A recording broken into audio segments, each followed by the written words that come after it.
I've listened to London Calling by The Clash for 6 years. And I listened to it once yesterday. Welcome to Spin It.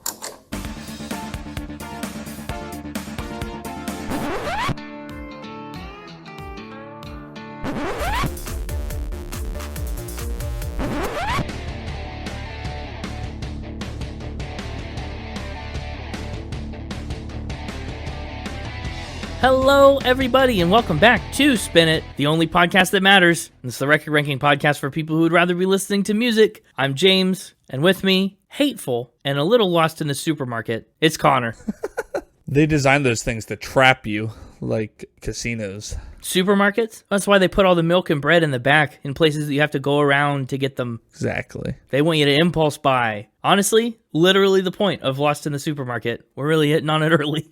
Wow, yes, today we're talking about the only band that matters, The Clash. Can't believe we took 242 episodes to find the band that mattered. What do you know about The Clash? What do you know about punk? Punk has never been used to describe me, that's for sure. Maybe not in the way that they use it to describe The Clash, but maybe in different ways. Do you know any Clash songs? Are you rocking the Casbah? Are you staying or are you going? Did you fight the law? I don't know what any of that means. Oh my gosh, you don't know The Clash. Really? No, I really don't know The Clash. You don't know, should I stay or should I go? Yes, I know The Clash. Oh, what? Stop lying to me. I'm going to say it. Go ahead. Punk? Oh, yeah. Well, I am a bit of a punk, being a bit of a punk. Yeah, who doesn't know should I stay or should I go? People who went. They didn't stay? Yeah. I'll have you know, I could do the guitar, bass, drum, and singing parts of Should I Stay or Should I Go on Rock Band 1. Wow, all of them at once? Not at once. Oh, wow. I was never that good. Then I'm not that impressed. Oh, well, all right, jeez. Didn't realize your standards were so high. Yeah, I'm pretty tough to please. My bad. You know what I always say, death or glory. I've been envisioning an episode about this album since the podcast kind of launched. I first listened to London Calling back in January of 2020. It literally has been 6 years since I first heard this album, and what a game changer. I mean, people sometimes call this the best rock album ever recorded, and for good reason. I think it really stands the test of time, really holds its own, and it feels kind of like a sleeper hit. You don't hear a lot of people, people nowadays, they walk around in their Led Zeppelin t-shirts, and they walk around talking about Pink Floyd. You don't hear a lot of press about The Clash. No, you don't. I wonder why that is, but I feel like you should. They're just clashing, Maybe it's because we're not in Britain. Maybe if we were across the pond, they'd talk about them a little more. But yeah, we got a lot to cover. The Clash has a lot of history and a lot of songs on this album, so we better jump to it. The main members of The Clash for the band's decade-long run include Joe Strummer, rhythm guitarist and singer, Mick Jones, lead guitarist and singer, Paul Simonon, bassist and singer, occasional lead singer, we'll get to that in a bit, Nicky Topper Headon, drummer and not singer. That's The Clash. There were a few founding members in 1976 that didn't have a very long lifespan with the band, though, including Keith Levine, who was kicked out and went on to form the band Public Image Limited, and Terry Chimes, who was on the band's debut album. Terry Chimes is an amazingly British name. It is, isn't it? Quite.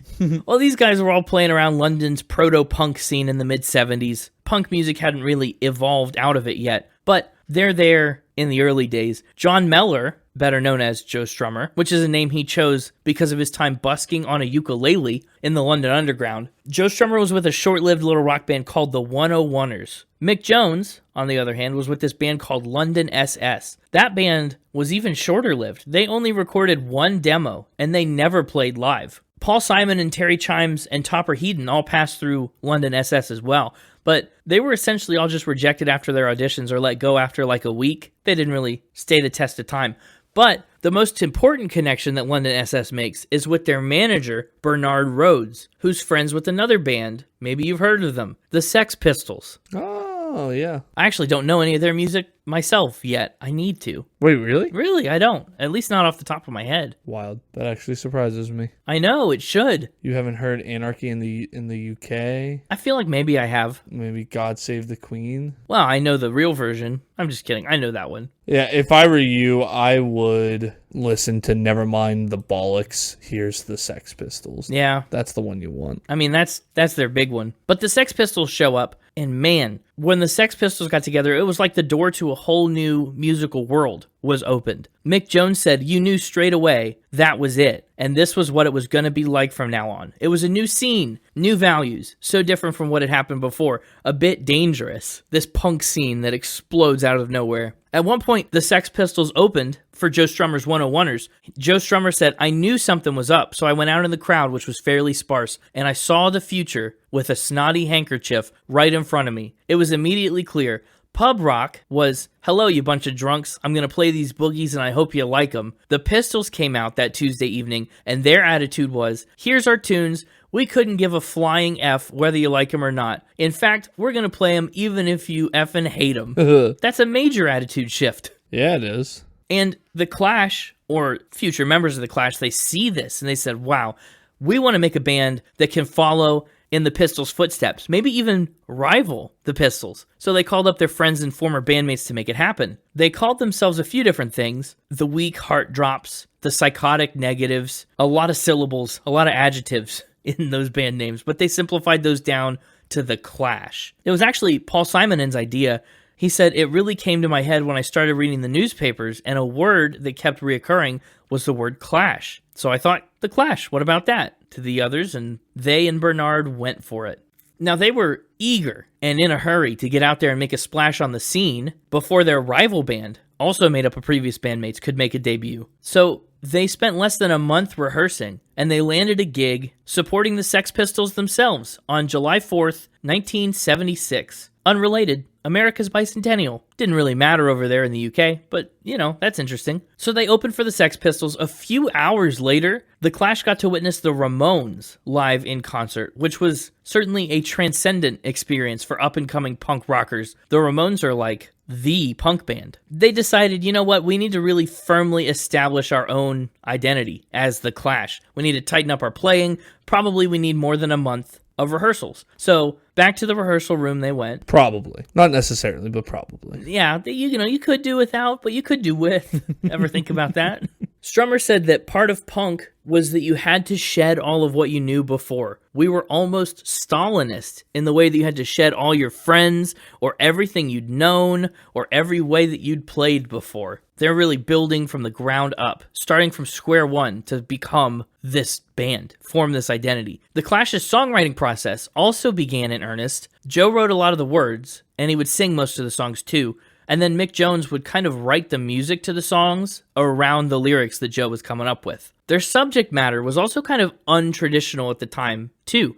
A lot of music was these love songs, right? These cutesy little ballads and things. But their manager told them, hey, don't write about love. Write about what's affecting you. Write about what's important. He told us to write what we knew about, said Strummer. So they go for it. They start singing about the working class and racism and oppression and unemployment, social alienation, the economy, this real fight the power sort of attitude and message. Strummer said, we're anti-fascist, we're anti-violence, we're anti-racist, and we're pro-creative. All right, then. Pretty much sums up their lyrics. Jones said, the important thing is to encourage people to do things for themselves, to think for themselves, and stand up for what their rights are. So this band is really, they're not pulling any punches lyrically. And all that hard work, tearing their identities to the ground and rebuilding from scratch, writing deep and meaningful lyrics, it starts to pay dividends before too long. I would hope so. Right. Yeah, right. In August, 2 months after their debut, they played a small little invite-only set. One of the invitees was a critic for Sounds magazine. He said the Clash was like a runaway train, so powerful, and they're the first new group to come along who can really scare the Sex Pistols crapless. So that's huge. I mean, they set out to challenge the Sex Pistols, and right away people think, whoa, that's really a possibility. Their big moment as a band, and one of the big moments for punk music in general, came on August 29th, when the Clash, the Buzzcocks, and the Sex Pistols all shared the bill at a London cinema. Some say that's the show that turned punk from this little phase into a real social movement. Wow.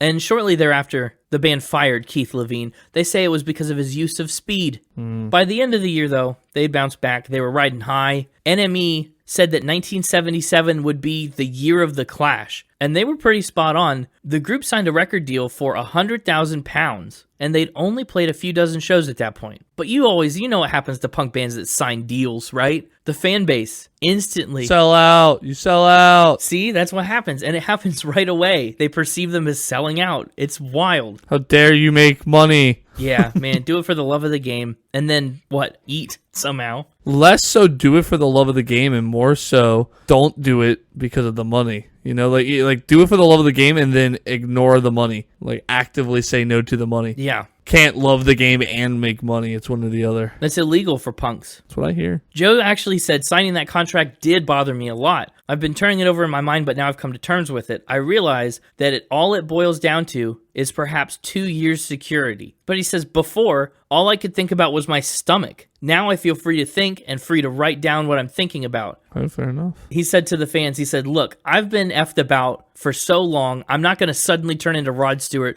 just because I get 25 pounds a week. I'm much too far gone for that, I tell you. Basically, he said, how dare you accuse me of selling out? Do you think that I'm going to change who I am just because I can eat food now? I mean, that's a fair question. Yeah. You might not be able to write as well when you're not starving. Exactly. And the band really kind of assuaged all doubts about that when they put out songs like their debut single, White Riot. Everyone was like, oh, well, we take that back. We were wrong. Our bad. Yeah. The Clash's self-titled debut album came out in 1977 in the UK, and it went to number 12 on the charts there, but it was so raw and rough around the edges, the label said, maybe we better not send that one to America.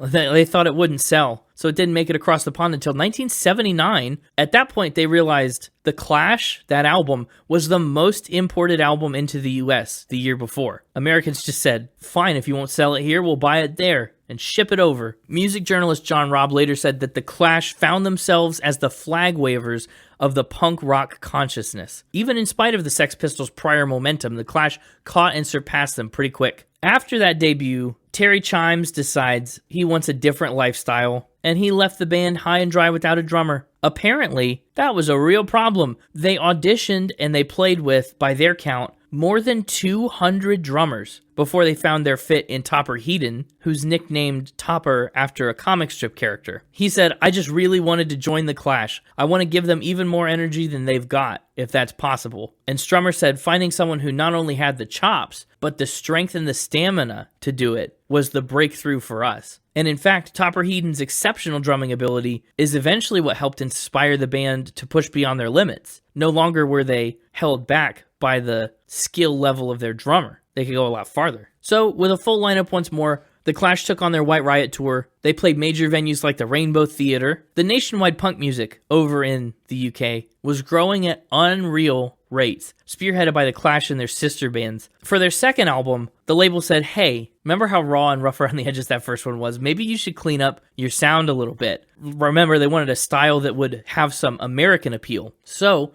they hooked the band up with Blue Oyster Cult producer Sandy Pearlman. Oh. Yeah, and they make Give 'Em Enough Rope. It's the band's sophomore record, and it was a drag. Paul Simon said recording that album was just the most boring situation ever. It was just so nitpicking and such a contrast to the first album. It ruined any spontaneity. Wow. Yeah, Give 'Em Enough Rope. Tough time. Still, though, when that came out in 1978, it climbed to number 2 on the UK charts, and it ended up on a lot of shortlists for the best record of the year. Plus, singles like Tommy Gun and English Civil War were charting higher than the band ever had before. But regardless, they fired their manager, and they resolved to make their third album a more enjoyable, free experience that was kind of in line with their established Clash identity. After another EP, another tour in the UK and the US, and another manager fired. Going through them like hotcakes. Hot cake managers, yeah. Hotcake managers. Pour a little syrup on them, a little slice of butter. Yeah, no syrup though, because none of them were sticking. Oh, that's true. But after all that went down, The Clash was ready to take their music to a new level with their third record, this iconic album, London Calling. Are you going to answer? Well, I don't know. Yeah? Send them to voicemail. Send London to voicemail. Yeah, if they really need to get a hold of you, they'll send you a text. That seems true nowadays. That wasn't quite the case in 1979. No, come on now. When did people get answering machines? Surely by 79. It's a good question, but I would think so. Really showing my age here. or lack thereof. Whoa, early concepts of the answering machine showed up in the 1930s. Well, there you go. But they became truly popular in the 70s and widespread adoption by the mid-80s. Oh, so maybe they had an answering machine, maybe they didn't. Yeah, maybe. But the city of London surely would have an answering machine or two. Anyway, that's not the point. Yeah, you would think they would be high on that list. Yeah. Well, the Clash starts writing for London Calling in May, and they had a long way to go to get this record ready. They were all fighting pretty long-term writer's block for more than a year, but they were really determined to work through it. So instead of going with the old hat, whatever was working before, they start weaving together a wide array of sounds and styles far beyond the typical gritty, rough-edge punk style. Since they'd already started to break that mold with Give 'Em Enough Rope, it came fairly easily, and those influences came from a lot of directions. They've got songs that kind of lean R&B, there's ska, there's pop, there's jazz, there's reggae, there's rockabilly. All these influences kind of come into the musical side of things, and their lyrics, of course, as always, still take aim at all these social constructs and issues. They also started keeping their rehearsals private, which helped them regain a lot of self-confidence and shed any insecurities about what audiences would think, because they'd have people in the studio to immediately give them feedback on these songs. They said, maybe we don't want that. Maybe we just want to do what we want to do, especially since the punk crowd was notoriously fickle with their affections, and the Clash was really trying to do something new here. The band got into the Wessex Sound Studio with producer Guy Stevens, who had previously done work with Procol Harum and Mott the Hoople. Do you know either of those names? No. Maybe you should. I mean, they're good names, and there's good bands attached to them. I know a little Procol Harum. I haven't listened to Mott the Hoople yet, but it's a fun name. That is a fun name. But Guy Stevens, he's a little unconventional in his production methods. The label was not a fan of that. The label wasn't a fan of his drug use. But honestly, that's probably at least in part a pushback against the label's production style for the previous album. Like the Clash said, yeah, we're going to go totally the opposite of how we made Give 'Em Enough Rope. And when I say his producing style was unconventional, I'm talking he would swing around ladders and chairs during recording. At one point, he poured a bottle of wine onto Joe Strummer's piano for some unknown reason. Just unconventional. That's very unconventional. Yeah, but the band loved him, and they got along well enough. Recording for London Calling was definitely far from boring. The band ended up with this giant 19-track double album that really, again, just stretched so far beyond what punk music was doing. Nobody sounded like this. Journalist Stephen Thomas Erlewine said that the album blended the punk aesthetic into rock and roll mythology and roots music. Which is neat. London Calling made its way out into the UK on December 14th, 1979, and in the US in January of 1980. Even though it was a full double album, the band actually kind of had to bamboozle the record label to make that happen, and they were able to sell it at single album prices. Oh. Yeah, the label wasn't going to let them do a double album, and the band said, okay, if we can't sell a double album, can we do a single album and then include an extra 12-inch, 33 RPM single with the record? The label was like, yeah, okay, whatever. Sure, you can put a second disc with a single on the record. The band proceeded to fill that free bonus disc with an extra 9 tracks. They said, great, thanks. Talk about not selling out. Yeah, right. That's a very punk move. So they turned it into a double album practically on the strength of that one free single disc alone. Fantastic. And with such bang for your buck, it is no surprise that London Calling sold 2 million copies. It peaked at number 9 in the UK and went on to number 27 on the pop album charts in the US. Today, it's certified platinum over here in the US and 2 times platinum in the UK. It also charted at number 2 in Sweden, number 4 in Norway, number 8 in Finland. Scandinavia loves the Clash. And London Calling's got 5 stars from AllMusic, Blender, Q, Rolling Stone. Lots of publications, like I said, have even gone so far as to call London Calling one of the greatest rock albums ever recorded. Rolling Stone put it as high as number 8 on their list of the 500 greatest albums of all time, though in 2020 they dropped it to number 16. It did prove to be the band's commercial breakthrough, stateside though, and it drew a lot of mainstream attention to them from around the world. It of course features some of their biggest hits of all time, like Train in Vain, London Calling, some real Clash icons there. The New York Times reviewed London Calling and they said, "This is an album that captures all the Clash's primal energy, combines it with brilliant production by Guy Stevens, and reveals depths of invention and creativity barely suggested by the band's previous work." And I think that's true. I mean, I've also listened to the Clash's debut album and stuff, and you can maybe hear traces of London Calling in there, But this blows all that so far out of the water. NME said that the band discovered themselves and finally lived up to their hype. The BBC said this epic double album, from its iconic sleeve to its wildly eclectic mashup of styles, is surely the quintessential rock album, which is awesome. As for later on in life, of course, in 2004, there was a special 25th anniversary edition of London Calling that included tons of demos, a making of DVD, some vaulted music videos, and a lot of other stuff. So if you love The Clash and you love London Calling, you gotta listen to the anniversary edition. So that's the London Calling era. That's where we're hanging out today. After London Calling and the Clash-inspired movie Rude Boy, the band tried in 1980 to release a single each month, which is a cool plan, but the label shot that down once again. And so instead of a single every month, 12 new songs, the band gives them the middle finger, and they made a triple album with 3 times that many songs that came out in late 1980. Busy year for them. You don't want us to put out 12 songs? How about we do 36? By 1981, they were in the studio working on their 5th album, Combat Rock, alongside iconic producer Glyn Johns. He did some work with the Beatles, among others. That record produced Should I Stay or Should I Go, which, again, like you said, probably the band's most ubiquitous hit. Everybody knows Should I Stay or Should I Go? Apparently, unless you went. Yeah, everybody who stayed knows it. And to answer their own question, well, they did not stay. The Clash themselves went. The band started to fall apart in 1982, despite playing with bands like The Who and appearing for crowds of like 140,000 fans at festivals. Addiction started to catch up to Topper Headon. He was told to leave the band. And the rest of the band, they started getting into fights with security at their shows. Clashes, you might even say. Mick Jones got himself fired. It was a whole mess. It's hardly the Clash of 1980 by the time you get to 1982. The remaining members recruited some new guys, and they tried to get the ball rolling again with their record Cut the Crap. According to Joe Strummer, they mostly did that because CBS had paid in advance for it, so they had to put it out. That record's big hit was This Is England, but alas, it was not enough to save The Clash, who formally disbanded in January of 1986. Strummer said when The Clash collapsed, we were tired. There had been a lot of intense activity in 5 years, and secondly, I felt we'd run out of idea gasoline. And thirdly, I wanted to shut up and let someone else have a go at it. And so he did. The band members did do some post-Clash work on their own. Mick Jones formed Big Audio Dynamite. Various combos of Clash members did reunion shows for charity. But Joe Strummer himself passed away from a heart defect in late 2002, actually just before the band was inducted into the Rock and Roll Hall of Fame. So there never was a full Clash reunion after 86. Mick Jones said a reunion wasn't likely, but he said, most importantly for us, we became friends again after the group broke up,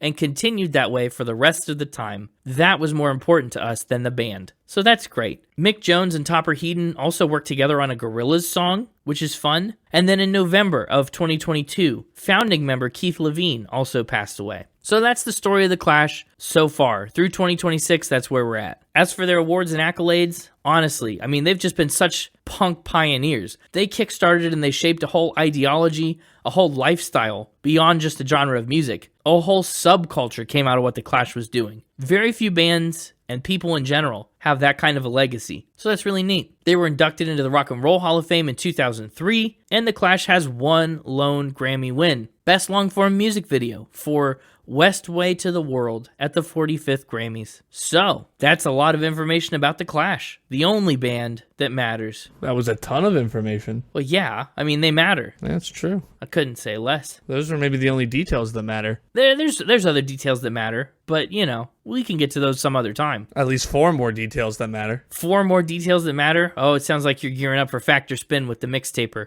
I'm going to clash with him head to head as we take on this new game. Well, hopefully you don't clash and burn. Oh, that's really good.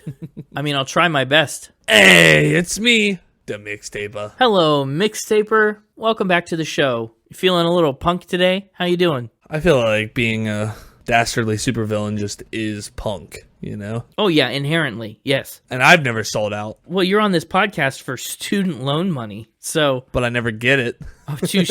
You know what? Maybe you are a little punk. You're raging against the system most of the time. You ready to learn 4 interesting new, supposedly true facts? Yeah, I think I am. I think there's a lot of interesting stuff out there about The Clash, and this could go anywhere. Yeah. I think we will go. Let's start with Joe Strummer's Marathon Disappearing Act. Oh, fun. Marathons are like 26 miles long. How do you make one disappear? Where'd it go?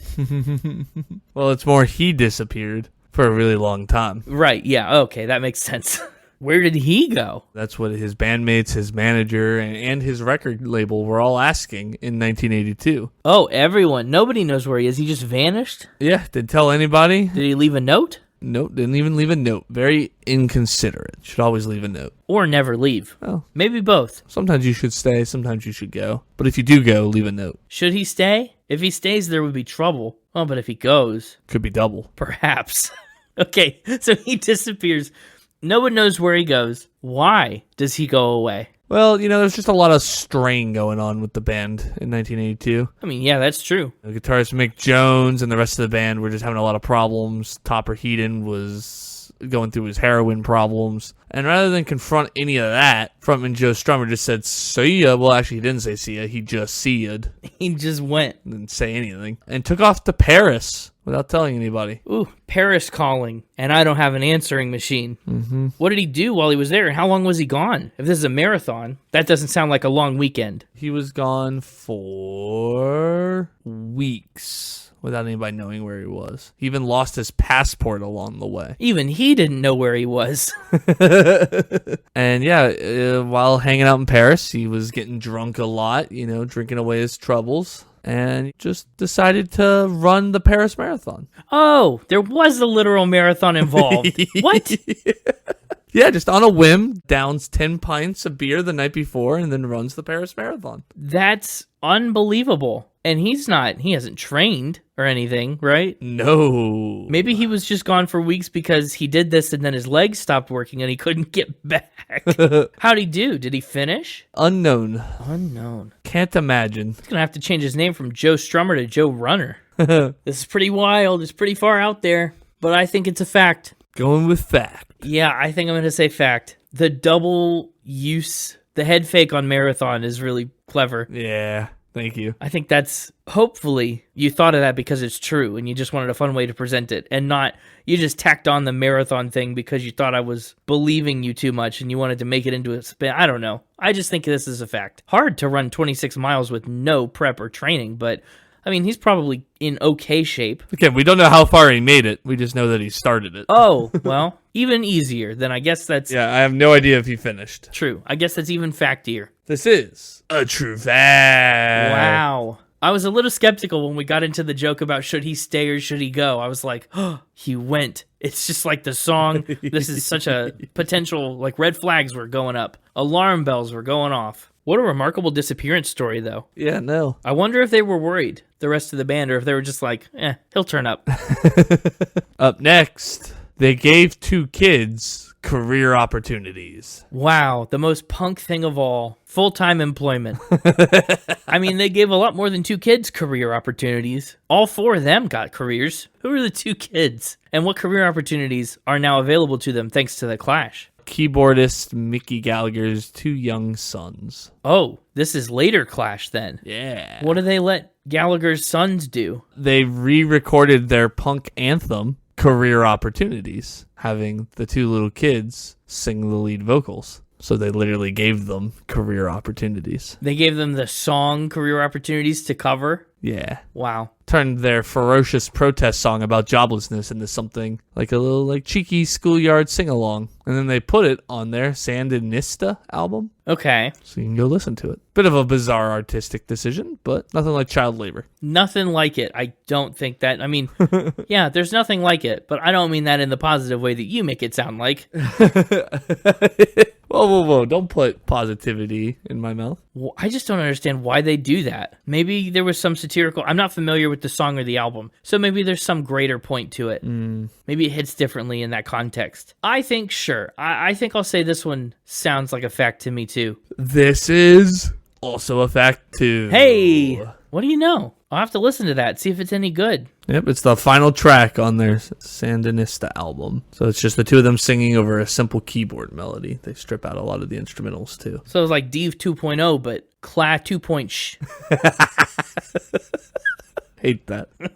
Me too, but it had to be said. And you weren't going to do it, so. What's the third trick that you've got up your sleeve? The penultimate ramp. Topper had a unique practice space. Love it. Drums often require a unique practice space because they're drums and they're loud and they're kind of intrusive. Where's Topper practicing? Before we answer that question, let's talk about when he's practicing. Oh, okay. When is he practicing? While on tour in 1980, he's trying to get a tighter snare sound. He's obsessed with it. He's fixated on this idea of having a tighter snare sound. Ooh, we've had some snare sounds from interesting places before, like elevator shafts and stairwells, and a lot of people have moved the snare to try and get it to sound fun. But unfortunately, they were staying in this tiny little pub inn in rural Leeds, which is a place. Yes, it is. And there was no room for his practice kit in their little room. No, drums are pretty big. So he dragged, his snare, his floor tom, his crash cymbal, all into the men's bathroom. Oh, I mean, sounds like you'd have a little more room in there. But does the rest of the band practice in there with him? I mean... No, he's just practicing for his tight snare. He's just working on his own. Yeah. Okay. And then he got sick and tired of people trying to come in to his practice space. I mean... to use the restroom. Seems like he has no right to be upset about that in this particular instance. Yeah, well, that didn't stop him from barricading the door with a mop and locking the door from the inside with a mop. That's interesting. Imagine having to go to the bathroom and the door's locked, so you're waiting outside, and then all of a sudden you hear this drum roll, and you're like, oh my gosh, what kind of food is this pub serving? Well, what happened? Surely the owners didn't like this. No, the staff were furious until the band bribed them with money and leftover merch. Leftover merch? That's a weird one. Apparently it was 3 shirts and a signed I'm sorry. This says signed banana, but I assume it's supposed to say signed bandana. Because if it's signed banana, that's hilarious. I'm just now noticing that. That should have been the whole fact. I'm just now noticing that detail. Signed banana. But anyway, signed bandana is, I think, what it's supposed to say. I like this. I think that's fun. Topper Heaton doesn't seem like he cares what people think about his drumming or where he does it. I could see this being true. The weird signed banana thing, if you just made that up, that was a choice. But since that seemed to genuinely catch you off guard, and for all the aforementioned reasons, I guess I'm going to say this one's a fact too? Big question mark on that. I did. I wouldn't be surprised if you made it up. Playing drums in the bathroom is kind of funny. And one of our most famous facts is about a toilet that looks like a drummer. I don't know if it's our most famous fact, but okay. I said one of. We mention it the most. It's one of our most horrifying facts. Yeah. This is not made up by me, yet still a spin. No! Oh, it's a spin and someone gave it to you? They typoed banana. This is a fan-submitted fact, and I can't wait to ask them if it was supposed to be signed banana or signed bandana, because that's hilarious. Wow, I got. Oh, the audience always gets one over on me. Been a minute since we've had a fan-submitted fact. If you want to provide fun facts or spins about your favorite artists, reach out to me on social media or my email. You're going to have to help me out, bud. Mixtaper@spinitpod.com. There it is. I can never remember it. Yeah, we don't say it very often, I guess. No, we don't. But yeah, you should totally reach out. We'll take any fun spin ideas you have, or if you've got a favorite artist that you want to go ahead and put in my chamber so that when we do them someday, I can pull the trigger. Go for it. But first, we got one more fact, supposedly true. One more fact. One last clash.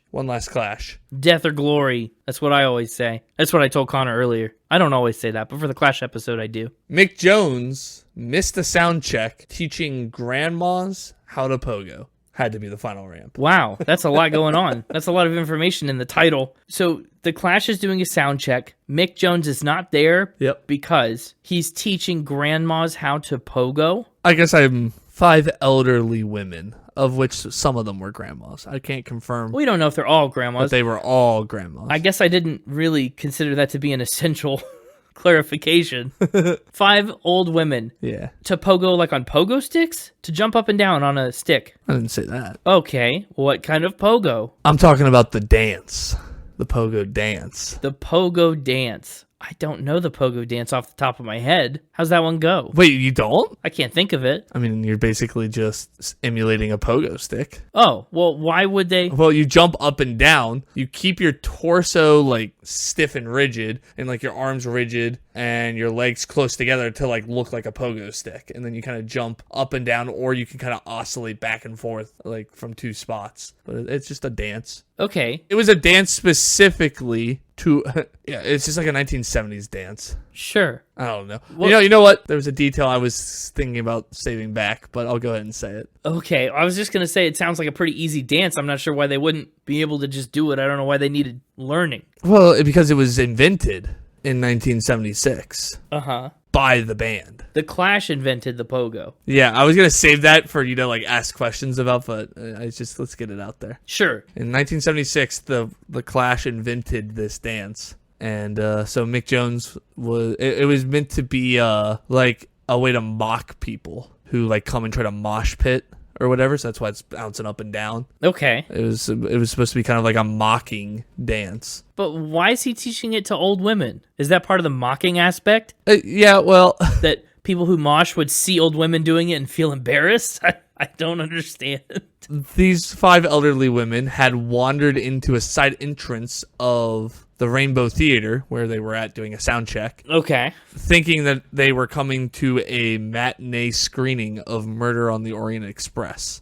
And Mick said, if you're going to crash our gig, you're going to jump like punks, and taught them how to do the pogo dance. And he missed sound check for that? Well, they had to come get him. They were like on stage, and the manager had to come back and be like, what are you doing? He said, I'm teaching these grandmas how to pogo. That's wild. And so they realized there wasn't an Orient Express showing, and they, left after learning the pogo? Did they stay for the Clash? Well, he said by the time they were done with the sound check, the Nans, which I assume is how the British say like grandma, Yeah. were moshing with their handbags. Awesome. So I guess they liked it. That's so cool to think about these women that were born like perhaps even before World War One, before the Oreo was around. These women were alive, and now they're doing mosh pits to the Clash. What a time.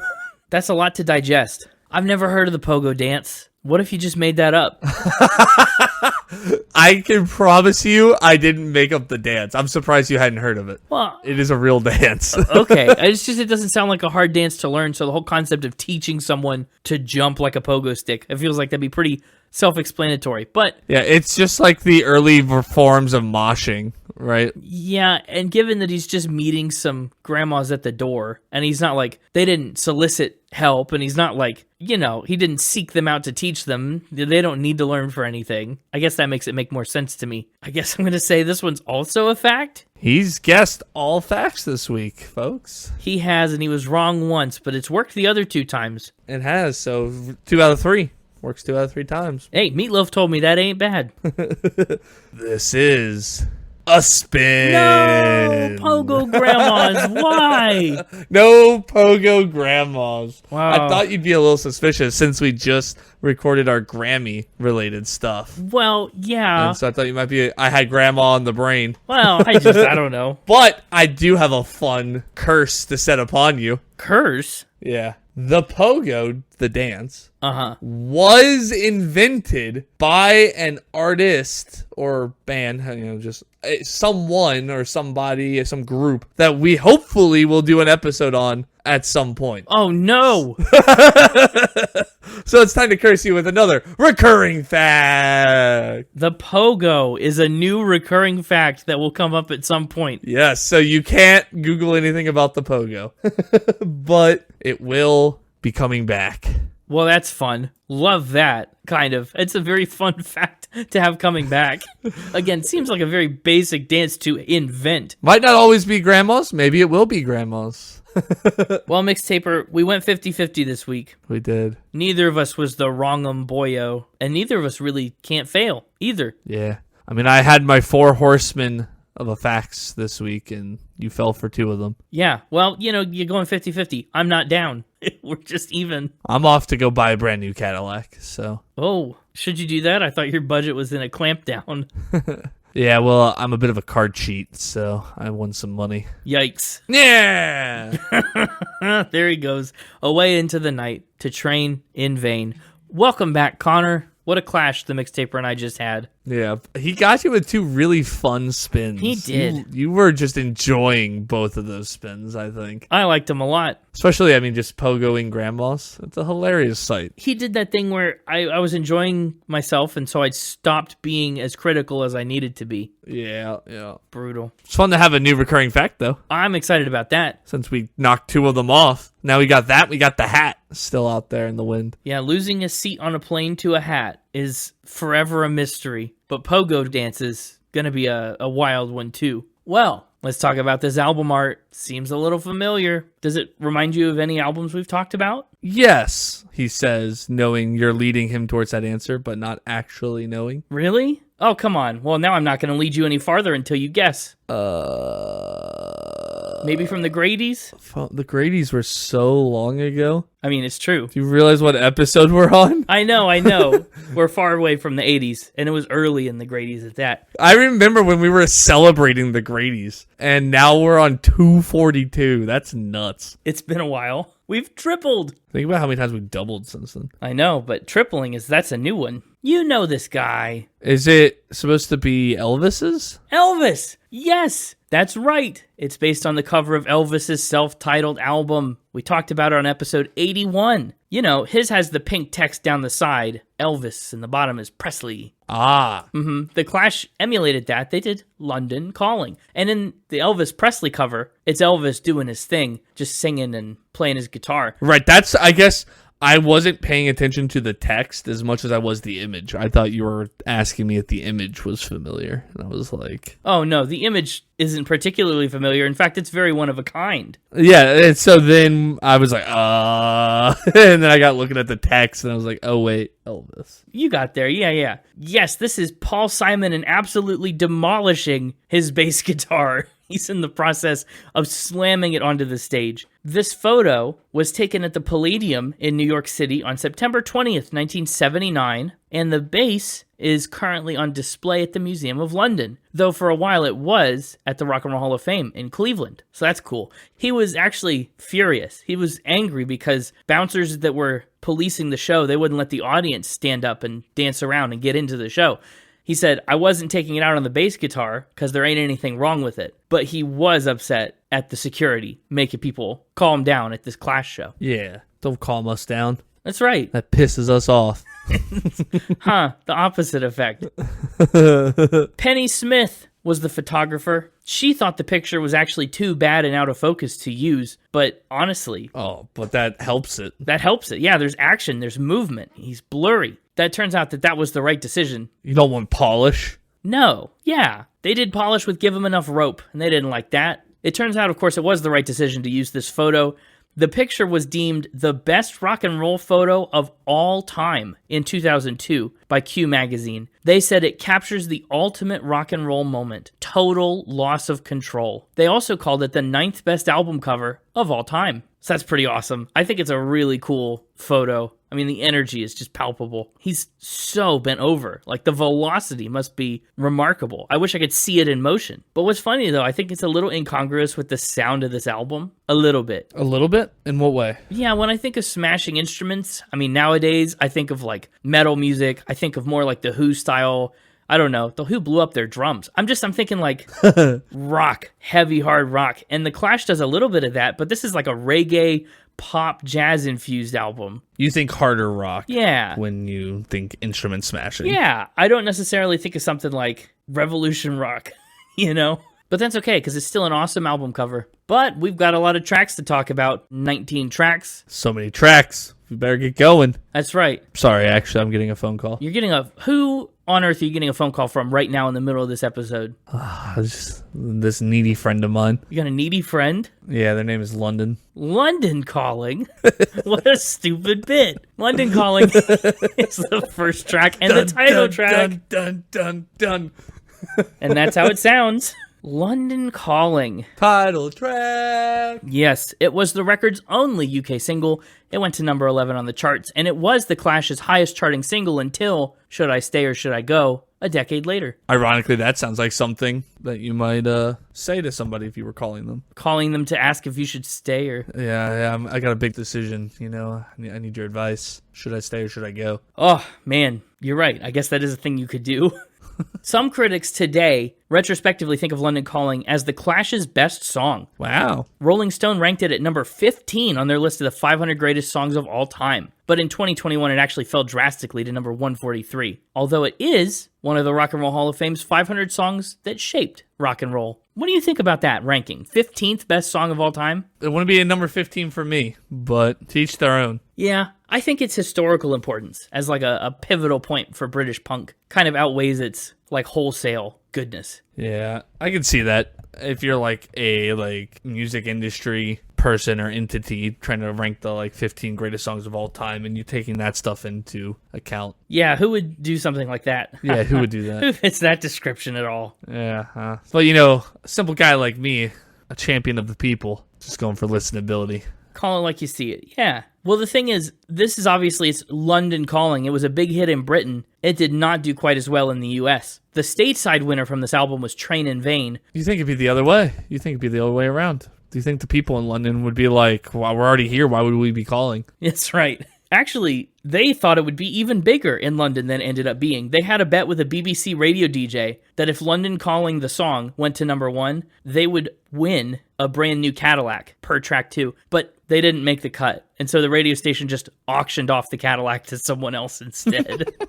Which, ouch, that stings. But, you got to bet on yourself. Do you know the phrase London Calling? What that is? Speaking of the BBC. Sounds familiar. Well, that was the BBC's station identification on the radio. When they would broadcast to occupied countries during World War II, the broadcast would start with, "This is London Calling," so that, the people who were listening in occupied territory would know where the news was coming from. And this song kind of takes on that tone of a broadcast to a place that's experiencing extreme trouble. The song's about the nuclear meltdown at 3 Mile Island. Joe Strummer said that the world was chaotic and stressful, and he said, "We felt that we were struggling, about to slip down a slope or something, grasping with our fingernails, and there was no one out there to help us. Hence, London is drowning and I live by the river." That was actually a genuine concern. Turns out, 3 years after the song came out, they reinforced the banks of the River Thames because they were worried that the river would flood and drown people in the city. So there's a lot of environmental concerns woven in there with nuclear meltdowns and rivers flooding. But beyond that, they also talk about police brutality, being beaten by truncheons. They talk about debt and bad economics, a music market that was potentially moving on from this hometown little punk band on the rise. They cover a ton of ground in these apocalyptic-leaning, grim lyrics. Yeah, it goes all over the place. Yeah, and they do it in a way that feels really consistent through the lens of this radio broadcast. I think that's really clever. Strummer said, "I read about 10 news reports in one day calling down all variety of plagues on us." So this is his attempt to reflect that time period and that attitude. Oh, and it's great. AllMusic says that London Calling cleverly crossbreeds anthemic hard rock with reggae, just like the rest of the album. This is the first of many. They said they crossbreed those, hard rock and reggae, by juxtaposing slashing staccato guitar riffs with an undulating rhythm section beat as Strummer lays down a snarling vocal. And he does have a really good snarl. I love his voice. And of course, the song ends with Morse code. Do you understand Morse code? Do that, do that, do do do do do do that, do that, do that. I unfortunately don't know Morse code off the top of my head, so I don't know what you said. Probably you don't know what you said either, if I were guessing. I said no. Oh, really? No, I didn't. I was going to say, that sounded like too many inputs for no.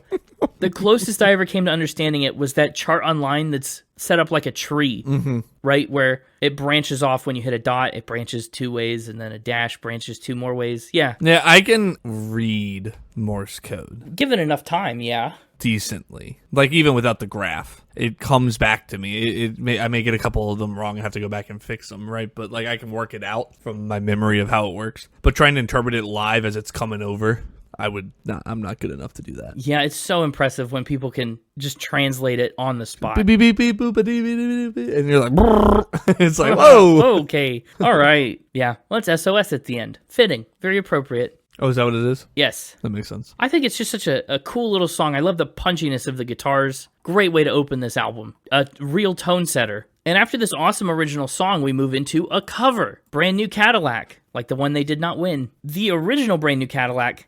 She ain't never coming back. No, she ain't never. Which means she is? Well, I guess technically, but that's not what really that means. Hey, she's on her way back. Don't worry, guys. Yeah, right. In the Brand New Cadillac. With some milk, pack of cigarettes. Right. Yeah, this one's a cover. It's not a Clash original. The first version is a 1959 B-side by Vince Taylor. It got big in some non-English parts of Europe. It's in the 12-bar blues style. The reason the band liked it is because it was one of the first British rock and roll records, they said. They were inspired and influenced by this. They used to jam and play it as a warm-up before they would record. And so honestly, I'm surprised it took them this many albums to get it on a record. But here it is. It was actually the first song they recorded for London Calling. It really does sound like a rock classic, though. You can hear the 1959 of it in their more recent adaptation. Lyrically, it's not much, but musically, it's a ton of fun. A little high energy, a little bit of a different tone than London Calling, the song. I like the constantly driving guitar part in this song. Yes. Even though it's really not that fast of a song, it feels like it's driving. Yeah, because the guitar and the bass keeps doing the do-do-do-do-do-do-do-do. Exactly. That's true. And Topper is no slouch either. He's working pretty hard to keep the beat going. Yeah. What a 16th and 32nd notes in there. Then we kind of move into, for the third song, a third vibe. Jimmy Jazz. We've had the rock, reggae blend. We've had the 1950s almost rockabilly, rock and roll, early days of rock. And then Jimmy Jazz kind of does this blues jazz fusion, born out of more Clash jam sessions. It's so chill. And it's a song about an outlaw on the run with semi-improvised lyrics. And you can hear the lyrics kind of devolve. I mean, they sing all this stuff about the police walking in looking for Jimmy Jazz, and he's out there, cut off his ears, chop off his head. And then by the end, they just kind of devolve to spelling his name in so many random, combinations. My question is, why would you bother taking the time to cut off his ears if you're just going to chop the whole head off? That's a great question. I don't think I like any of the answers. I mean, just out of spite, malice, to watch himself. I don't know. I don't like it. Maybe not such a great question, then. Yeah. There's some horns in this that are really interesting. I don't know. They say J-A-Z-Z, very Britishly. Yeah. It's a really interesting song. I don't know. What did you think of Jimmy Jazz? I've always kind of liked it as a neat little... It just shows, the full range of this album early. Jimmy Jazz, honestly, I liked it more than Brand New Cadillac. Yeah, I think that's fair. The song structure is a little less traditional. It kind of devolves into some cacophony at the end with that little, the instrument where you hit the bell against the wobbly piece of metal and it goes, I don't know. You'd know it if you heard it. Yeah, the wobble bell. Yeah, the wobble bell. There's all kinds of weird stuff at the end of that. Tons of fun. And then we kind of bust into another rock song. The songs on this album are remarkably compact. I mean, there's 19 of them, but the whole album runs just over an hour. So a lot of these songs don't overstay their welcome at all. I mean, the longest is Revolution Rock, and that's up there at 5.5 minutes. But the rest, 2.5, 3.5, we kind of stay right in the pocket. Jimmy Jazz was a little long, almost hitting 4. That's true. But then they make up for it with Hateful, which I would argue Hateful is too short. I love Hateful, which is an ironic sentiment to feel, I guess, now that I'm saying it out loud. You're saying that Hateful's not too hateful? Yeah. Well, I just love the vibe of it, the style. I love the way they use breaks in the instruments to kind of emphasize each phrase. I just like the walk down on the chorus, the anything I want. Clap, clap. That's the part. See, that's what I'm talking about. And then it goes back up. They just kind of, it's like walking down and up the stairs over and over. Yes. Interesting idea there, because this song is about the duality of drugs and getting caught in that cycle. Yeah. Maybe it's that constant downward spiral of drugs is a parallel you could draw. They keep you from the lonely, according to the lyrics, but also they kind of ruin your life. So you really are stuck in it. Anything I want, he gives it to me, but not for free. It's hateful and it's paid for. And I'm so grateful to be nowhere. The lyrics are scathing just behind this sing-along little tune. Mm-hmm. I lost friends and I didn't even notice. I killed my nerves and my memory and I can't drive, but I've got everything I want because the drugs give it to me. It's a sad song, but boy, does it sound great. It's just so catchy. It's probably the hookiest of the tracks so far. Easily. Especially at the beginning with that, I guess it's a piano run. I don't think it's a guitar. If it is, it's been really altered. They've really changed the sound of it. Do-do-do, do-do-do. Like, that's so good. I really like Hateful. And then another song that kind of throws us back the London Calling way a little bit is Rudie Can't Fail. It leans way more on the reggae side of things. I'm here to inform you, Rudie can indeed fail. Rudie can fail? Yeah. Wow, what do you mean? Least favorite of the 5 tracks so far. Oh, Rudie Can't Fail has failed. Are you not a reggae guy? We've never done much reggae on the podcast before. We should do some reggae and find out. I don't know if I've ever listened to much reggae. I didn't know if I would be, and then I found some reggae, and I was like, whoa, it really was pretty cool. So we will. We'll get there. It's a genre we haven't hit this far into the podcast, which is interesting. We've hit a lot of genres. It's true. Yeah, this one's a little reggae-inspired. All music called Rudie Can't Fail, an exuberant, horn-driven number that mixes pop and soul elements in to spice up its predominantly reggae sound. And that's a wise direction to take the song because it's all about Jamaican rude boys who challenged authority and the status quo that was set by the older generation. They were kind of punk in their own right and got called rude by the elders. You know how it goes. The song's all about this fun-loving rude boy drinking beer for breakfast, being feckless. Killer rhyme. It's cool. It actually was written with the intent to be the title track to a sequel movie for the Rude Boy film. That obviously never got made. But what do you know? There's also now a cafe in California named after the song. It is owned in part by Green Day's Mike Dirnt. So you can go to the Rudie's Can't Fail Cafe. Huh. That's cool. Add it to the Spin It On the Road list. If you ever find yourself in Los Angeles, yeah, we should. We should travel the whole country and maybe even the world. I mean, we have stuff that's like all around the world. True. I wonder if you'd like the cafe better than you like the song. Probably. Although I'm not a coffee drinker. We're starting out behind the 8 ball. But a lot of cafes have like strawberry banana smoothies. Yeah, I guess that's true. Smoothie can't fail. Dude, I love a good smoothie. Yeah, the scope of this album is real interesting. From, relationships in Brand New Cadillac to criminals on the run in Jimmy Jazz to drugs and Hateful to counterculture and Rudie Can't Fail. We're back to like a war kind of theme on Spanish Bombs. Another Strummer Jones co-write, of course. Joe was inspired to write Spanish Bombs when he was driving home from the studio and he heard radio reports. Again, London Calling. He heard radio reports of terrorist bombings of tourist hotels in Spain. And using that as a vehicle, he kind of drew some comparisons to the IRA's work in the UK at the time.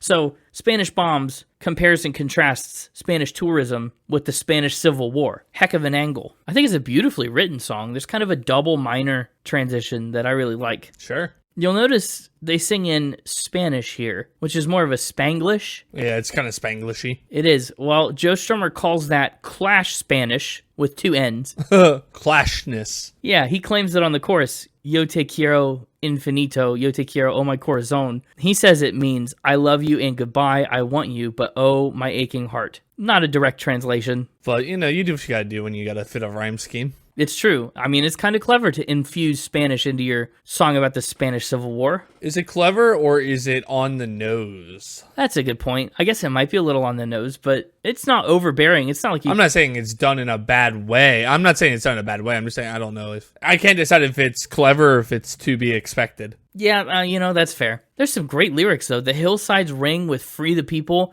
or can I hear the echo from the days of 39 with trenches full of poets, the ragged army fixing bayonets to fight the other line. Wild verses in here. I just love the sound of it. I love the way it works. So far, my first listen through this album 6 years ago, it was a revelation. My mind was being blown.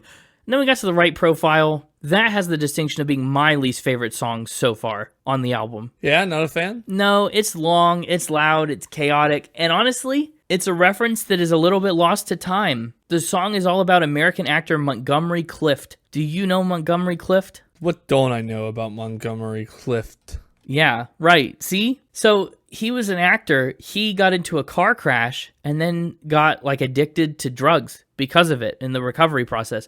He had this horrific, this battle with substance abuse. People called the decade between the crash and his death the longest suicide in Hollywood history. Oh, wow. And so this song is all about that. It's a profile and examining of his life and his decline and ultimately his death. He was known for his portrayal of moody, sensitive young men. Yeah. Interesting, right? I mean, I would call The Clash a bunch of moody, sensitive young men. Maybe he really resonated for them. Say, where did I see this guy? Red River? Oh, wow. I'm sorry. Where did you say the longest suicide quote? What was that from? The longest suicide in Hollywood history? Yeah. That's what people said about Montgomery Clift. Oh, that's just what people said. Yeah, that's literally like when I Google him, it's the like third article down is an article titled "The Longest Suicide in Hollywood." Yeah, and everybody says, is he all right? Everybody says, what's he like? Everybody says he sure looks funny. That's just Montgomery Clift. That's just what he is, how he is, which is kind of awful. I think what sells the song is Strummer's commitment to the bit. What about this face makes you think he's not all right? Well, he looks all right in this. He looks a little worried.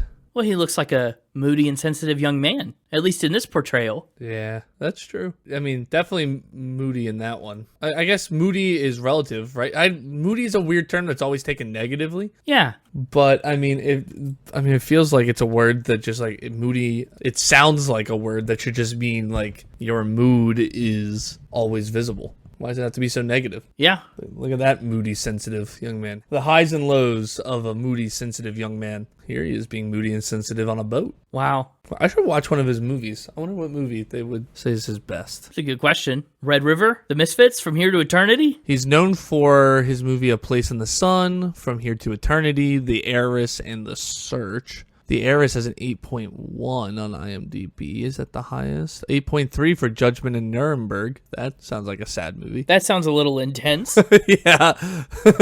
But that's the highest rate. His highest rated movie is Judgment at Nuremberg, 8.3. Could be worth looking into. Heard he's got the right profile. Okay, I'm watching From Here to Eternity. Why? Because it also has Frank Sinatra and Donna Reed in it. Oh, what a cast. And Burt Lancaster. Then comes one of my absolute favorite songs on this album. Lost in the Supermarket was an instant hit from me. I couldn't believe what I was hearing. Listen to those guitars. There's nothing like them. The harmonics, the ringing way that Lost in the Supermarket is. It is a good song. Oh, I really like Lost in the Supermarket. yes. It's just got such an atmosphere to it. It sounded a little familiar. Oh, in the sense that you knew it or in the sense that it resembled something that you did know? In the sense that I wondered, and maybe I should look it up because I usually do and I didn't this time, if it's in something, like if it's a song used in something. Could very well be. You know, usually when there's a twinge of familiarity, it's because it's been used in like the credits of a movie or show or something. Well, does it ring a bell if I say this song's been covered by Fred Armisen and Jesse Malin? And perhaps a place you may know it is that Ben Folds covered the song for the Over the Hedge movie soundtrack. Hey, I bet you that's where I know it from. Lost in the Supermarket from the Over the Hedge soundtrack by Ben Folds. That could be it. Deep in the memory. That's probably what it is. Enough is never enough. I'll tell you what, I reference that line all the time. I think Spuddy's Enough is Never Enough so much, and I don't think anybody would get it if I actually referred to it. But Over the Hedge, what a stacked cast. What a wild movie. Over the Hedge is a gold mine of funny quotes and references. Yeah. Well, Lost in the Supermarket is affiliated with it, although that's not this version. On this version, Jones does the vocals, even though Strummer did most of the writing. It's about the rise of consumerism and feeling confused and disoriented in a world that's rapidly shifting into this new paradigm. Everything's becoming cheap and impersonal and indistinct. Guaranteed personality. You know, there's a lot of discontentment, a lot of resentment. It's hidden in this song that's fairly gentle. Lost in the Supermarket feels like exceptionally structured and constructed for a song about being lost and confused. But a lot of that gentility in the song, that gentleness, comes down to the drums. Topper Headon opted for a tom-tom drum on Lost in the Supermarket instead of the snare. Not a top drum? No, a tom-tom. You know, so it's got a little more of a hollow sound instead of the sharp crack of a snare. He saw that going on the night before they recorded the song at a Taj Mahal show. Not like the Taj Mahal the place, Taj Mahal the band. They were playing with a tom-tom and Topper went, I could do that. So they came in the next day to do Lost in the Supermarket and we got this. I'd love to be in a state of my life where I can see something cool and the next day do it. Well, it depends on what you're looking at. You could do that with a lot of things. Yeah, that's fair. I love Lost in the Supermarket. They design supermarkets to be very confusing. Yes. Trying to keep you trapped in there longer so you buy more stuff. Well, not even trapped in there longer, but just to make you walk past a bunch of stuff you're going to want to impulse buy. I've heard that's like the whole reason why A lot of stores went from having the signs that tell you what's in the row on the ends of the rows sticking out, and instead are now like hanging signs in the middle of the row. So you're forced to look down the row to see what's in it, and then you see stuff and you go, oh, I want that, and you walk, then it like to lead you into the aisle rather than be able to just walk right past it and not even look. Yeah. See, I'm doing pickup orders from the app now. I'm all lost on the supermarket app. Oh. They move everything around. I don't know where the search button is. It's even more confusing. And why is it I can never find the tomato I want to ring up when I'm in the self-checkout? Well, you got to start writing down the numbers for them, the specific PLU. I just go and I'm like, it says search by product type, and I click tomato, and it pops up 20 freaking tomatoes, and none of them are the tomato that is on the sticker that is on my tomato. Well, the sticker's on your tomato? Why don't you just scan the code on it? There's no scan on the sticker. It's just like a little like tag that says like the name brand of the tomato. Does it say the number? The little 4-digit code? No, and sometimes it's not even a sticker if I don't pick one that has the sticker, and I'm just remembering, and I'm looking, and it's like just a little tiny tomatoes. I'm like, well, no, this is a big tomato. And then like I go for something that's about that size, and the option's like a hot tomato that's supposed to be like a spicy tomato. I'm like, well, that's not what this is. This is a normal tomato. Yeah. I just can't find the normal tomato so that I can scan it and then weigh it and get charged for a normal tomato weight. Yeah, so it sounds like the song was particularly relatable to you. Yeah. That's exactly what the Clash was. They had it in mind. They were like, man, I keep buying the spicy tomatoes. Where are the normal tomatoes? I'm all lost in the supermarket. I wasn't born so much as I fell out. Man. The Roma tomatoes, aren't those the smaller ones? Yeah, Romas are little. Yeah, I'm like the next size up, like the ones you would slice and put on a hamburger. Okay, like an heirloom tomato? Sure. I just never see those on the little tomato options. My bananas are the same way, but they're a little easier. You only see 2 banana options when you're like picking, like the small ones or the normal size ones, and then you like go to check out and there's like 8 options. It's like, why are you showing me all these options when you only have 2 of them? Just in case. Anyway. We're all lost in the supermarket. It's the way it is. I'm lost in this album. Where are we going next? Moving right on.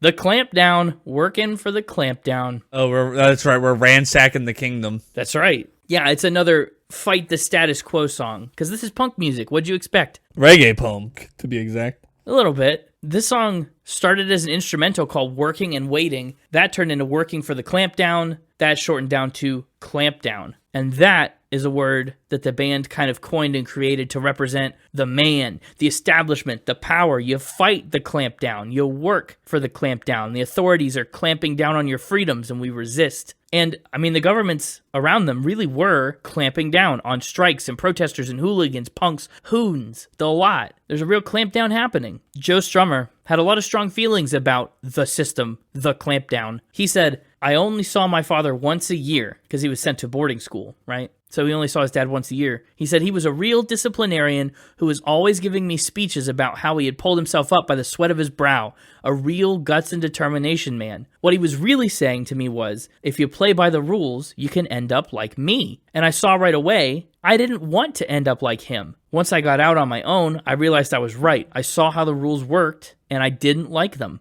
So here he is fighting against the clampdown. They put up a poster saying, we earn more than you when we're working for the clampdown. We'll teach our twisted speech to the young believers. We'll train our blue-eyed men to be young believers. I mean, there's really some undertones in the clampdown. This was another catchy one. It's true. The punchiness of it. The bump, a bump, a bump, a bump, For the bump, clampdown. Yes. Yes, they've got such a good pop and zing to all of their rhythms and melodies. I love it. I mean, if you want to talk about a song with a sentiment that most embodies a clash on this album, I feel like it's the Clampdown. Yeah.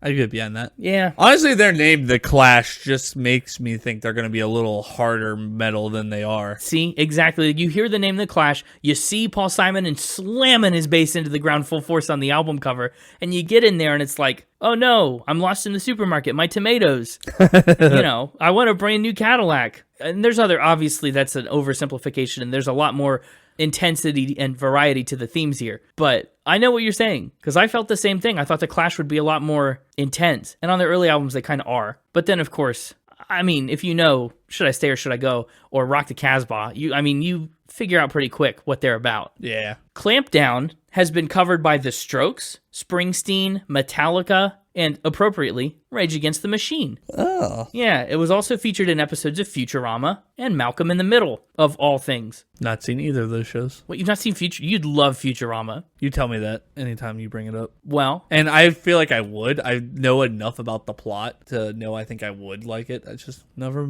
made it high enough on the list. Whoa. Once you finish Montgomery Clift, get in there for Futurama. Once I finish From Here to Eternity? Yeah. Well, that does sound like it's going to take a long time.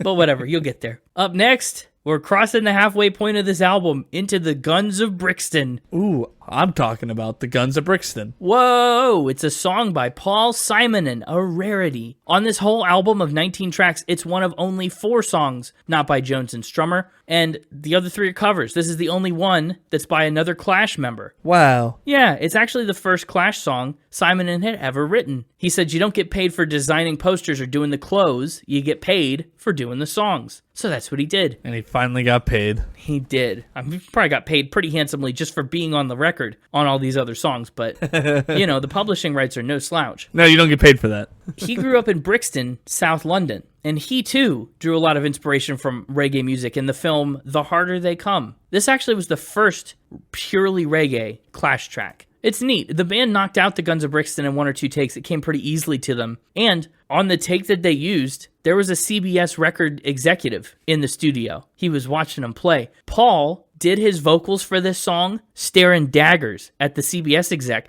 which helped him to express his intense emotions to the fullest. He's just glaring at this guy singing the Guns of Brixton to really channel that vitriol. Surely your time will come, as in heaven, as in hell. You can crush us, you can bruise us, but you'll have to answer to the Guns of Brixton. It's a neat little track. It also became a live staple for the band too. And when they would play it, Paul had to switch over from the bass to the guitar when he sang because he wasn't able to do both the bass and the vocals at the same time. I like the Guns of Brixton. It tends to feel a little bit fillery, just with this positioning. I mean, the midpoint of the album, but I don't think it's bad. Up next is another one of the album's covers, Em Boyo. The original is by Clive Alfonso and performed by the Rulers. This one's a nice little, upbeat, funky little song. Yes, I kind of like Em Boyo. I mean, at least I like the title. I like the name Boyo. How diminutive. To call someone a boyo feels really insulting. Okay there, boyo. What does it mean? It's a great question. It is the wrong boyo. It's a person. You know, he's the boyo that wrongs them. There's, these characters in here. Stagger Lee, the hero, Billy, the heel. They cheat, they fight, they shoot. It's wrong trying to cheat the man. It's the wrong boyo. Gotcha. Sounds like it could be a dance. A dance, the Wrong'em Boyo, yes. The Wrong'em Boyo. And it's funny because it's almost like a ska kind of sound. It sounds like it should be like a classical dance. Like you'd see in Dancing with the Stars, where it's up next. Robert Irwin doing the Wrong'em Boyo. Exactly. That's true. What's interesting too is this part where the percussion kind of cuts out, like the backbone of the song goes away. Really interesting change in textures in the middle. There's a vibra slap in there. Rare instrument alert. Of course, I like the instrumentation on this one as well. Organ and horns. Yeah, Wrong'em Boyo is a very lively song. Yep, sure is. But then we kind of move into the opposite of a lively song with Death or Glory. For me, another one of the big hits from the album. Death or Glory, wow, it's really stuck with me. It's about rock stars who said they would die before they grew up. Thinking about My Generation by The Who. Death or glory is just another story. It's just a myth. You don't really die young for glory. Everyone all gets old anyway, right? Death or glory, it's not really the choice. It's false. Death or glory becomes just another story. Strummer wrote this song. Ironically, not strumming. He wrote it on a piano. His inspiration for this, you'll never guess. Cool Ranch Doritos. Oh, you're really never going to guess. No, his inspiration for Death or Glory was not Cool Ranch Doritos. I mean, listen, I'd risk death for the glory of some Cool Ranch Doritos, all right? That's true. They're pretty good. No, he was inspired by the song As Time Goes By from Casablanca. Ah. It's wild. This song sounds virtually nothing like any version of As Time Goes By that I've ever heard. No. But the lyrics are in the same vein. Every gimmick-hungry, yob-digging gold from rock and roll grabs the mic to tell us he'll die before he's sold. This, by the way, Death or Glory, is the song where producer Guy Stevens burst into the studio and started chucking furniture around, throwing chairs into the wall and stuff. There's this part in the middle where they do wah-ah-ah-ah, not like the Disturbed way, but like a monkey kind of sound. So the Disturbed way, no. A little squeakier. I think it's a really catchy song. Actually, AllMusic's Rick Anderson said Death or Glory is the best and most satisfying chord progression and melody the Clash ever came up with. Interesting. Yeah, I especially like the outro. Gonna march a long way, fight a long time, gotta travel over mountains. Like, that's a really great little lyrical line, and they ride that hook for a long time to another chorus. Good bridge. But I do think Death or Glory kind of begins a little bit of a slump for me. This run from... I don't think it begins it. I think it's the last track before the slump. Well, yes, it's a harbinger, I guess, of the slump. The album could have had Glory, and it kept going a little longer. And it still obviously does have Glory, and it's a great album. But I think the stretch from Koka Kola down to Four Horsemen is not the strongest run. Yeah, really, I mean, this is a double album, right? If they just made it a single album and done tracks 1 through 12, the score I'm going to give it would be higher. I would do 1 through 12 and Train in Vain. And I'm Not Down. I would swap out maybe the Guns of Brixton or The Right Profile for I'm Not Down. I don't know. There's a couple other good ones. Yeah, I mean, there's a couple tracks in the second half that maybe you could swap out with some first album tracks to even tighten it up a little more. I'm just saying, in general, the second album on this double album is definitely not Glory. I only know the other option, if it's not just another story. Cool Ranch Doritos. Cool Ranch Doritos. The second half of this album is not Cool Ranch Doritos. But it all kicks off with Koka Kola, spelled with all Ks, not a copyright infringement. It's a Coke song, but not the drink. The drug. He talks about these people in advertising and finance. Yeah, the drug. Rich execs jumping from the windows. Also not spelled with a K. No, it's not. Coke adds life where there isn't any. So freeze, man, freeze. Honestly, Coca-Cola should have gone with K's so as to avoid association with the drug. Well, but they were associated with the drug very heavily when they started, right? They had cocaine in it. Yeah, but then when they realized that was a bad thing, I mean, a little rebrand wouldn't have hurt. I guess if they did it early enough, but brand recognition is everything. And now everyone knows Coke in one form or another. Yeah, that's fair. Man, we were born in the wrong generation. We didn't get to experience Cocaine Coke. Companies. Well, just in general, we didn't get to experience companies just putting whatever they want in their products. And thank goodness. Seeing what worked. God bless the FDA. Yeah, come on. You're not even a little curious what the cocaine does to the flavor? Well, I guess less about the flavor and more about the overall experience. Like, imagine how people were acting, taking a Tuesday lunch down at their favorite restaurant, getting themselves a Coke. You think people get jittery when they drink a lot of caffeine. Imagine putting that in your soda fountains. And you wonder where all the greatest business innovations of the 1900s came from. Oh, yeah, like linoleum floors and petroleum jelly. I listened to the Highwaymen episode. Yeah, yep, exactly. No, this is a nice short little song. Treat me nice, says the party girl. It's fine. It's under 2 minutes. It's just a song that happens in passing. I do think it's a bit tacky to put your alligator boots with a snakeskin suit. You don't like mixing reptiles? No, you can't mix your reptiles. It's a fashion faux pas. Oh, well, what do you know? Well, up next, The Card Cheat. Another song about card cheating, kind of like Wrong Em Boyo. Obliquely, though. This one's dark and hopeless and tragic. I was a bit of a card cheat at one point in my life. Really? Yeah, sitting around the fairgrounds with me and a mutual friend of ours, playing some euchre. Oh, euchre, yeah. Using my sleight of hand skills to deal my partner loners. Well, that's not cool. You're the card cheat, yeah. Usually I'd break that out when the other team was really high up and getting cocky on us. I'd just humble them a little bit. Humble them and bring it into a more interesting game score. Nothing like getting blown out. It was a good time. I'm sure. Can't say I'm proud of it. Can't say I'm not. Death or glory. Yeah, this guy, he won't be alive for long, and he's got all these things planned with a card up his sleeve, but it means nothing to the opium dens and the barroom gin. Wow, the dealer just stares. There's something wrong. The gambler's shot dead, and he only wanted more time. You risk it all for what, right? I do like some of the vocal rhythms, especially at the beginning, with some of the pauses they put. There's a solitary man crying, pause, hold me. It's only because he's paused, lonely. Yeah, and there's triplets later. Yep. So like, they do some interesting stuff on it, but it's not like a standout track in any way. It's not. But what's interesting about this one is the band doubled up their instruments on every track, every single sound, to try and make the song sound, quote, as big as possible. And it does, honestly. It sounds a lot bigger in scope than the rest of the tracks. There are horns as well, I guess. I would say this song is probably the least slumpy of the slump for me. I would disagree. I like Lovers Rock better. Do you? Yeah. I'm going to have to agree to disagree on that one. Okay, fair. Yeah, like if I had to pick a song from the slump, it would be the card sheet. Maybe lyrically, I like the card sheet a lot for its heavy themes and stuff, but the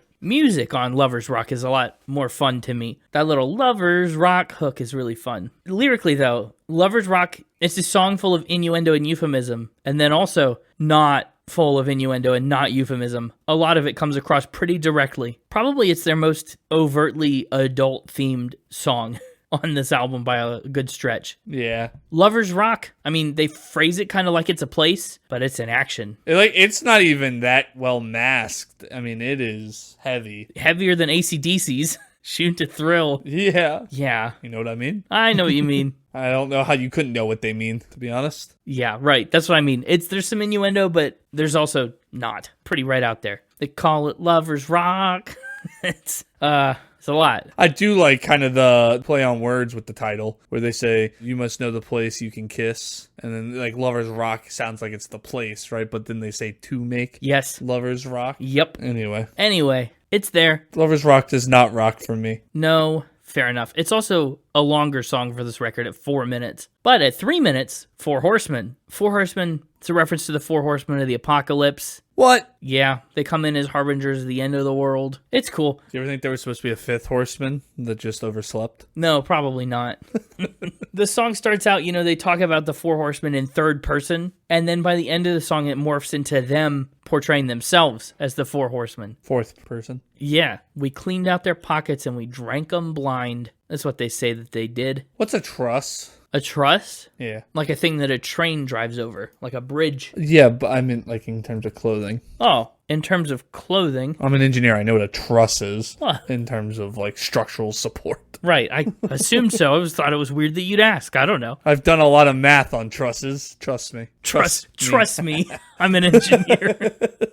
Awesome. If I was a civil engineer, which I would never be because, but if I was, I'd have a shirt that said that. I've looked it up. I know now. Yeah, I have too. A truss is a special belt with a pad that a person wears when they have a hernia in order to prevent it from getting worse. Yep. So when they say they make you look like you're wearing a truss, Four Horsemen, and it's going to be us, they're saying they're going to make it look like you have a hernia. Yeah, man, get wrecked. Yeah, pretty mild apocalypse if that's what the Horsemen are spending their time doing. Wow, some of them probably. Maybe they'll make you look like you're wearing a bridge. That'd be heavy. Oh. And way different. Oh. I know you're not a civil engineer, but there are some pretty innovative trusses out there. I'm looking at them now. Not the hernia ones, the bridge ones. Like the scissor truss. Yeah. And the Fink truss. The bowstring truss is a classic. Scissor truss, though, is definitely the rare one. Anyway, as a verb, it also means to tie up the wings and legs of a chicken or a bird before cooking. Truss your bird. Oh, I wonder if that's what they were going for. You're going to make it look like you're tied up? I don't know. I think the hernia thing is probably the intended definition. I don't know. Look at the rest of their attitude and snark. It's fun.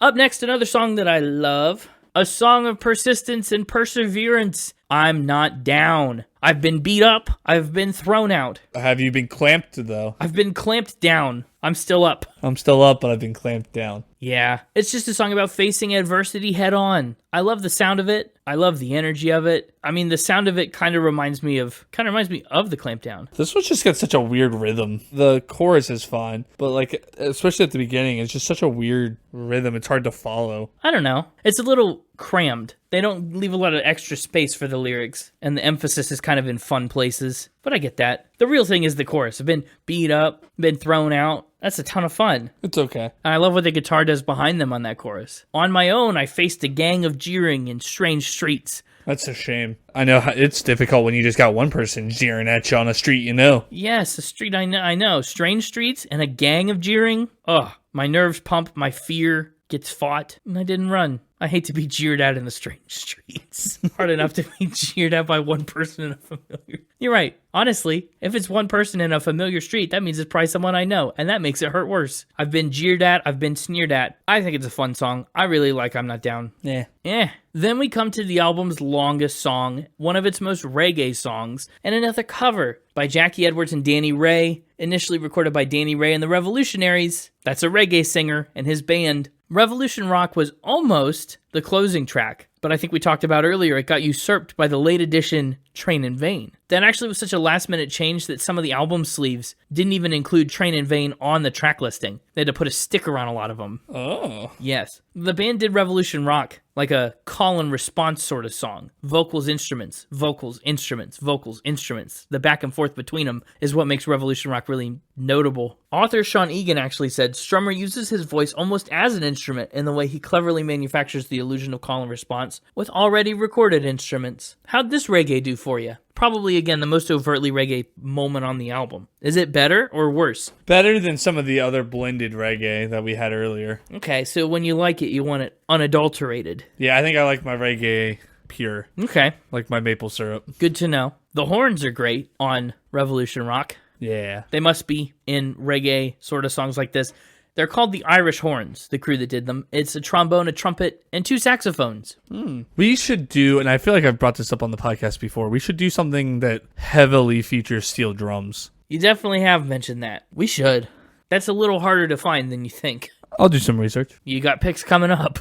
Up next, and up last, the song that almost didn't make the album, Train in Vain. Parentheses, Stand By Me. I think Train in Vain might have been the first Clash song I ever really knew. Really? We studied it in a history of rock class in college. Yeah, I think it was the first. I mean, I had heard. You didn't know Should I Stay or Should I Go before college? I had heard it, but I didn't really know it. But that doesn't mean you really knew it or knew it was the Clash. Yeah. I get that. Train in Vain really is another one like Lost in the Supermarket that kind of blew my mind when I first heard it. It was the third and final single, and it was the band's first US Top 40. In 2010, Rolling Stone ranked it the 298th greatest song of all time, still below London Calling. And I know I'm biased as an American, but I'd say this one probably should be higher for me. I don't know. But actually, the reason it was on this album at all, as a late addition, it was kind of a happy accident of fate, and also bad deals falling through. Oh, Bob Ross style. Yeah, happy little accident. Mick Jones said the real story on Train in Vain is that originally we needed a song to give to NME for a flexi disc that NME was going to do. They were going to give it to a magazine to put in like a freebie of an issue.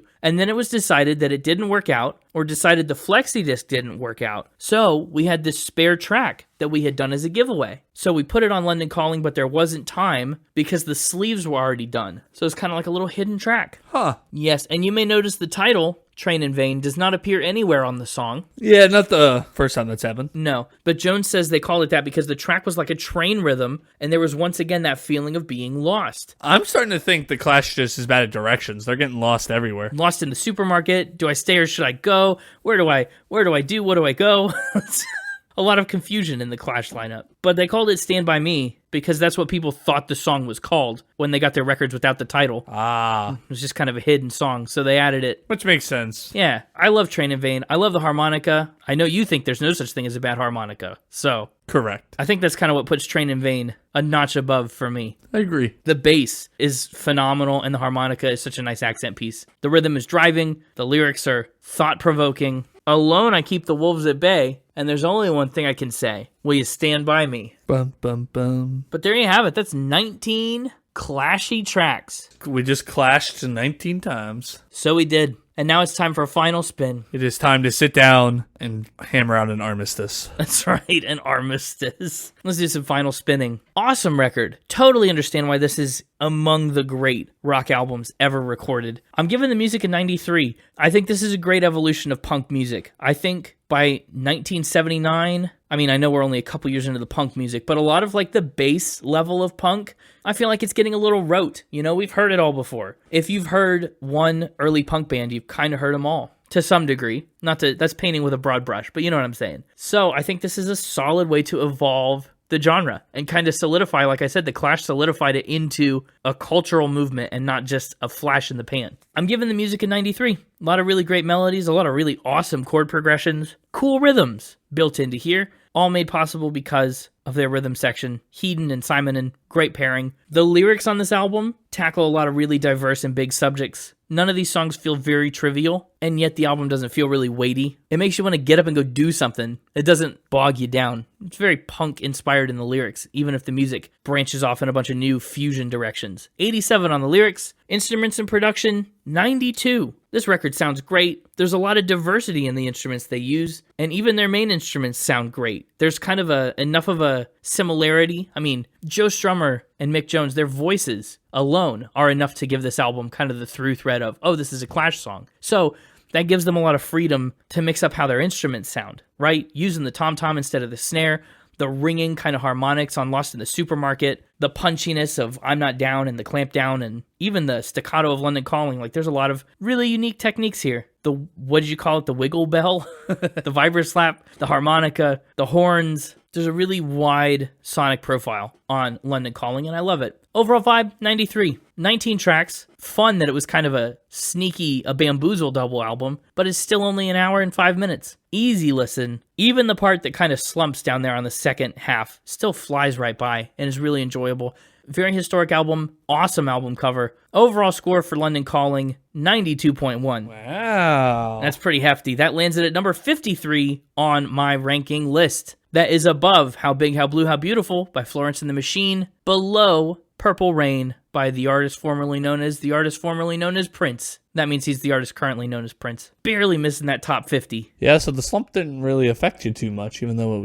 it wasn't too big of a slump, huh? No, when this album is firing on all cylinders, it's great. That's not to say, I guess I still do think it could be made better if you reduced some of those tracks in the slump. But, as it stands, consider me impressed. As for me, consider me less impressed. Oh, no. That's not a good start. It's a decent album when it wants to be. It's a decent album. It's not a very good double album. Yeah, I hear that. In my opinion. My top 3 in album order. You gotta hit London Calling. Of course. Well, they just called you at the beginning of the episode. Yeah, of course. Gotta return the favor. We're gonna put Jimmy Jazz in there. Oh, interesting. Told you I liked it. I guess, but on this album of 19 songs, I don't know if it makes my top, 4. Then I'm going Lost in the Supermarket. Oh, you're skipping so many good ones. I only get 4. I know. And then I'm honorable mentioning Train in Vain as something from one of the only songs on the second album I think worth keeping around. It wasn't even. It wasn't even on the second album. They added it late. Yeah, that's fair. That was a good call. My score, I'm going to give this one, I'm going to give it a respectable 7 Hotcake Managers out of 10. Okay, wonderful. Respectable 7 out of 10. 7's tough. Where in the 7s, you might ask? I do ask where in the 7s. 7's not that tough. That's pretty good. It is. You could have only gotten 3 higher numbers. It's true. I just really like this album. I really like this punk pivot, but I get it. Not for everybody. Reggae didn't seem to click with you. The fusions weren't working. 7's fine. I'll be honest, if it was just the first album, like even with some of the stuff I would have kept from the second half, if you just cut it off at the first half, we're probably looking at a high 8. I don't know if it quite made it into 9 territory. Yeah. But it was definitely high 8, so it dropped a whole score. Whole number. Dang. That second half. That slump really got me. Really clamped it down. Yep. I'm going to put it next to another album you don't believe deserves a 7. I'm putting it right below Dark Side of the Moon by Pink Floyd. Oh, wow. Right below Dark Side of the Moon. Wow. Do you think it's just albums with this kind of cover? Do you think that helped give it a 7? You gave Elvis a 7, and look at the obvious visual similarities. Hey, I would never judge an album by its cover. That's fair enough. Did you put it above or below Dark Side? Below. Below Dark Side I can live with. Yeah. In a world where Dark Side is a 7, you agree with this being below Dark Side? I do, yes, because it's below Dark Side for me too, obviously by a good bit. So yeah, there you go. We're not so different after all. No, the real clash was the friends we made along the way. My 2 wolves are clashing. That's right. That's the music wolf and the lyric wolf. Well, what are you going to pick for your playlist pick, though? I kind of want to let you go first this week. I've been going first a lot lately. You have. That's true. That's because I like it better when you go first. Yeah, I know. Normally I have no problem with that, but this time I'd like to hear your thoughts. Yeah. Because I could go 2 different ways depending on what you pick. Yeah, you know me. I like to keep you on your toes. I like to keep you guessing. I think easy for me, I'm taking Koka Kola. Excuse me? No, I'm just kidding. But imagine if I did. I like London Calling. Cool title track. interesting context, real tone encapsulator for the entire album. Like the ethos of the Clash is built into London Calling. But Lost in the Supermarket is just, it's definitely my favorite from this album. It's the one I listen to the most. It's the one I get most excited to hear. Really just such a well done track that it truly is my favorite from this record. So that's what you're going with? I think so, yeah. In that case, I guess I will then go London Calling. Wow. I would have taken Lost in the Supermarket if I was thinking you might have gone Train in Vain. Based on how you said, like, you studied it for class and you were, like, completely blown away by what you heard. I mean, I was. And in that scenario, I wanted to make sure Lost in the Supermarket made it on there. But since you're taking that opens me up to take London Calling. Okay. Train in Vain would have been my second pick, I think. But London Calling's a solid inclusion. Part of me wanted to take Jimmy Jazz, but... J-A-Z-Z. Yeah, it's just a little too weird. It's out there. It's a little out there. But hey, yeah, I think that's a habit for me, though, is the Clash finding songs that really just blow my mind. You know, one time after another. Every new Clash song I hear is like, oh, wow. There's some element of that. But anyway, what a day. What an album. What an album. Big long one here. We did it. Big long one. If you want more Spin It, and I know you do, you can find us on social media at Spin It Pod Official on Instagram and at Spin It Pod on X. And of course, you can find us on our website, www.spinitpod.com. No, missed opportunity. I should have said that on social media apps, you can find us at the right profile. And then I should have said all the social. I missed the chance. Oh, well. Rudie can't fail, but I sure can. Hey, why don't you go out and find somebody and give them a career opportunity? And then, while they're working, they can check out this episode of the podcast. You should recommend it to them. Oh, hire someone and then have them listen to the podcast? Yeah. I guess you could. Sure, why not? So listen while you work. Hey, tell an employee about the podcast this week. Tell an employee about the podcast. A little water cooler talk. That's right. Hopefully they're a good employee and they're not just training in vain. Does your work have a water cooler? Do places still do water coolers? No, it's not really a water cooler. I mean, we have like a snack room where you can go buy snacks and then a filter on the sink where you can go fill a water bottle and a water fountain, like a drinking fountain, but not like a water cooler. There's too many of us for that. Where do you say bad things about your boss at if there's no water cooler? I go straight to the top. Power move. Talk crap about your boss in his office. Straight to the man. Hey, I'm working for the Clampdown. We'll see you next week. And until we do, keep spinning. Do you know what I've had stuck in my head ever since I've been prepping for this episode weeks and weeks ago? What? Rock The Casbah. Yeah. Because every time I finish listening to this album, it plays it, it comes on next. And it's so good. It's so hooky. It's so stuck in my head. It's a good one. Sharif don't like it, but I sure do. But should we stay? The episode's over, so I think we should go now. Well, but I really don't know. If we stay, there will be double. And who knows what kind of trouble we'll get into if we go. Yeah, double what is the real question. Hopefully not another double album. I can't handle another 19 tracks. If we stay, there will be trouble album. If we go, there will be double album. Alright, enough of all that. Yeah, let's go. Add Clash sound effect here. What even is a Clash sound effect? Like two swords like hitting one another, like. Oh, yeah, that can happen.